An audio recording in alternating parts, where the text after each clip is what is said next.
Well, we have a lot of uncertainty about this new strain, right? We don't actually know for sure. We know it may be more infectious. And do remember, South Africa they only have 23% of their adult population immunized. So I'm not surprised that it would go pretty fast anyway within South Africa, because we don't have the vaccines there.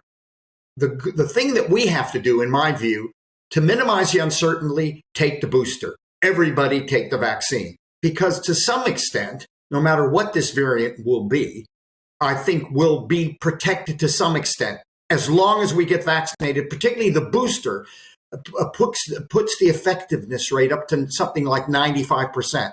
So the first thing to minimize the uncertainty is take the vaccine, and absolutely take the booster. The second thing is the government, in terms of control, the government has to take controls, and it already has, with stopping the aircraft from coming in from the 6 countries affected. I think that's really important first step.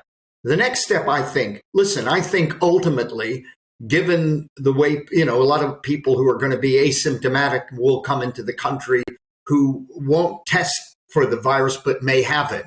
Therefore, I think the second stage is, if it starts to come into this country and we start to see the cases, I think really, Alistair, I'm not for lockdowns, but I think we have to think of a plan B. I really do, at that point in time, as soon as they hit us.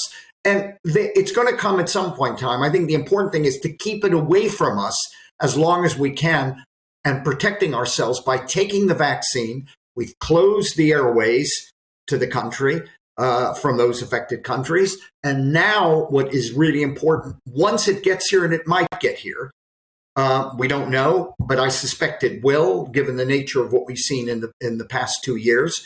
I think we might have to do a plan B. But again, quickly, we didn't introduce restrictions of one sort or another. And by that, I mean, I just came up from London back to Manchester.